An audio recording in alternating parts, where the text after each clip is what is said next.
Today on the CQ interviews, we interview Tina Hunt, who's an activist that has participated in the Black Lives Matter protests here in Honolulu, Hawaii, to get her thoughts and her ideas about activism, how her friends respond to it, and what she thinks is next. Stay tuned. Tina, welcome to the channel today. Hey, thank you, Howard. Thank you for having me. So tell us a little bit about yourself for those in the audience that don't know who you are. Well, it's funny that you call me an activist because I feel like everyone has the ability to be an activist. But I'm honored to be called that today. I have been working in nonprofit for about 7 years. I recently just got out of it. And I work at an animal clinic. I just check animals in. So that's kind of my passion. Um, Helping people is what I do. And so when you had asked about this, I really wanted to get the word out about how we need support for not just Black Lives Matter, but for everyone who is suffering right now. Yeah, that's and that's important that we understand we have this component of caring and compassion. I want to talk to you about the George Floyd incident and the ensuing protests. Tell us how you got started with that. Tell us, well, first I want to talk about, your initial feelings when you first saw that very visceral video. Run us through, like, when you saw it, how did you feel, and the upswelling of any emotion you might have had. Why don't you share that with us? Yeah, I've been following the Black Lives Movement for a very, very long time. And this is not, the video that was shown is not something that surprised me, but I was still horrified. Um, Seeing that man be murdered in front of not just a crowd, but for millions around the world, it's beyond sad. And it really got to me that a lot of people understood that something has changed within the movement. And so this really follows on the heels of, like, Ahmaud Arbery, and even going even further back. I remember, Rodney King was the first, like, in, I think, 1989, and then the ensuing riots in LA in 92. And that was Correct. caught on camera, right? And so we have this social media component, like, look, this is something that everyone can see. This is not hidden anymore. Tell me, tell me the first actions you took when Oh, you, the first thing that I did was start to get the word out. That's the first thing you should do. People need to see it for themselves so that everybody knows that this is not just some temporary thing, you know? Mhm. Uh, and then after getting the word out via Instagram, via, social media, um, I started to join protests. I did one last Sunday. Um, But more importantly, my years in nonprofit have taught me that if you want to change something, you've got to change it with your money. So first thing I also did was give out, to charities that supported the Black Lives Matter movement, or people who were African American and had local businesses here. That's the first yeah. thing you got. Yeah. And when you say, changing with your money, you also, on your social media posts, you also supported them by saying, look, if you're going to be at the protest, I have masks, I have food, I have water, I have first aid kits. And I thought that was important too. Like, we forget about this very common component. Like, there takes an entire logistical line just to have this protest as well. Now, when you say last week, I think that was the 4th, was it the 4th or 5th of June in here in Hawaii. And these protests are actually going on around the world, primarily in the United States, but really we have solidarity across the world. When you first saw these protests and when you first began to share the word on social media, you shared posts. I want you to kind of walk us through now I talked about this in the past, where we have, some people posted a black square, some people posted things about Black Lives Matter on social media, and then things kind of just make this change, or people don't, follow through. I want you to give me your feelings on it, your thoughts on social change using social media. So it's hard because the intention is good, right? You want to show solidarity. You want to show that a whole bunch of people care about African Americans and what's happening to their community, right? So often we put up those pictures, we put up memes, we put, you know, all of these other things, which is great, but it's not enough if you just go home at the end of the day.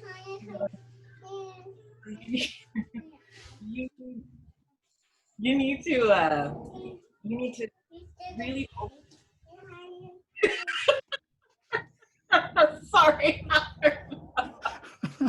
Give me now. So let's keep recording now. This is the fun part about doing interviews, especially during times of pandemic when a 3-year-old walks in and wants her toys. Exactly. I won't ignore it. I won't cut any of this out. Okay.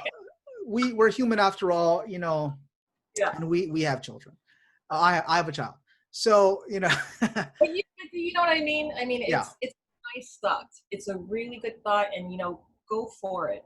But if you give up at the end because it bores you, because no one else is talking about it, then what was the point? You know? Then we go back to, we see that with mass shootings. We see that when the LGBTQ community is discriminated against as well. So let's talk a little bit about that. Like, what are the goals? So as you attended this protest, and you know, a lot of cities have different goals. For example, some cities want no-knock warrants. Some cities want to completely, defund and abolish the police. Some cities want to make change. Like, look, let's not, when you call 911, let's not send an officer right away, especially if there's someone having a mental health crisis. What are some of the goals for the movement and for the protest here in Hawaii? Have they shared those with you? No. Personally for me, I'm just a personal activist. I think what the group is doing is great, but I can't speak for them at all. But in terms of, goals for the Black Lives Matter movement, I think, not to speak for everybody, but I think the most important thing is ensuring that justice for everyone is equal. Right? And we can see, especially now that more videos are popping up, that there's a history of African American lives who don't get the same kind of justice, who don't get the same kind of representation. When you think about it, Howard, for a lawyer, they have to go to law school, a lot of years, right? And for a massage therapist, they go to school. Police officers, they do about 6 months of training. And most of it is training how to be violent, training how to disengage people, and basically making them feel less human. And while I understand and appreciate officers, they've got to do more. It's not working. And there's research that shows that this type of behavior doesn't work for communities. So in essence, what you're really saying is the police would probably need more empathetic training on how to handle different situations. And I think, can you and I both agree to say that it's not all police officers that are bad, primarily just a select few, but those select few tend to shine the light on all the bad spots. Correct. That's and there are a lot of people. I have family members who are police officers, so I wouldn't be the first one to say I hate the police. But at some point you have to acknowledge that the system isn't working. Something's not working. And even though it might be a few people, that still counts. I mean, it's almost like if I were to say, well, a few people murdered, in this other classroom, but these students are fine. So this school is totally fine. No, I mean, that doesn't work at all. I mean, that's not logically sound. I understand. Let's talk a little bit about how your family and friends feel when you protest and when you take up activist causes. Are they supportive, or do they generally just say, like, you know, you do you, or I don't want to be your friends anymore, or I totally support you. Tell me the opinions and the feelings of your friends and of your family members and your close associates. Yeah, you know, that's good that you talked about that because I saw your recent video where you talked about how your friend said you are, you know, your five closest friends and family. Thank you. You're the average. You're the average of five of your friends. Yeah, you're One the subscriber, yeah bro. yeah.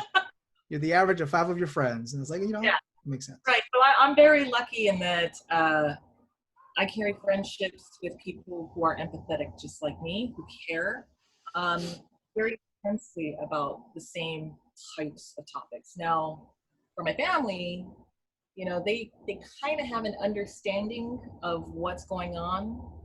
I come from an immigrant family. One has come from the Philippines, the other was from Samoa. And you can imagine that culture is different, right? Yeah. It's different. They were raised different. And when you hear that your family members at a protest, you immediately think, oh, they need to just be quiet.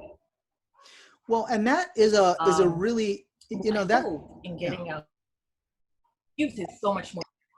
It's a different generation. and especially living here in Hawaii, I think we have a little bit different here where we say, look, we have a lot of cultures together. And I remember, you know, and having a lot of cultures here together, we tend to kind of like mesh, you know, we don't tend to have a lot of separation. And when I mean separation, I'm saying, you know, this is a subsection of, this is only where Asian people live, or this is only where white people live. We kind of all just, you know, mix and intermingle together. And because of that, I think we have a more homogeneous community than other states, which leads me to another question I had was, you know, on social media, especially in times like this, people use social media to promote violence. Now, there was a social media post a while ago that said, you know, be careful. There's going to be violence. People flying from the mainland, they're going to commit violence at these rallies and at these marches. Did you experience any of that, and how do you feel about that? None. Last Saturday's protest, I didn't even see like anger. You know, I saw passion, I saw compassion, but no violence, at least for Hawaii. And you know, we're very lucky because our culture is all about the law, right? So I planned for the worst, but anticipated the best, and I got that. With regard to, sorry about that, with regard to, you know, violence in the movement, yes, there are people who are looting, and that's not right. It's not a deed that's something that you should do. However, I'm not surprised, and again, I don't want to say I don't blame them because it's a gray area. You know, there's no absolute rights and absolute wrongs in the world. That's not reality. So I can understand why they're doing it, but I don't support it, and I don't believe that it's the right thing to do. Thank you. Tina, I want to thank you so much for taking the time today to be on the channel. And do you have any final thoughts? Do you have any final things you want to share with the audience today? Now's your chance. You know, I just want to say that even though a lot of people are into Black Lives Matter now, I want people to understand that you have to be passionate about something you really believe in. And it's okay to go to other issues, you know, like Black Lives Matter, LGBTQ. It's like helping other tribes, but be passionate about something that affects you, something that affects your community, and do something about it. It's not enough to just say, man, that's bad. You need action, and you need to change the culture. Tina, thank you so much for being a part of the channel today. And for the audience members tuning in and watching this interview, thank you for being a part of this interview as well. If you've liked what you've seen today, go ahead and subscribe to the channel and give us a like on YouTube. We'll talk to you later. We'll see you at the next interview. Bye, everybody.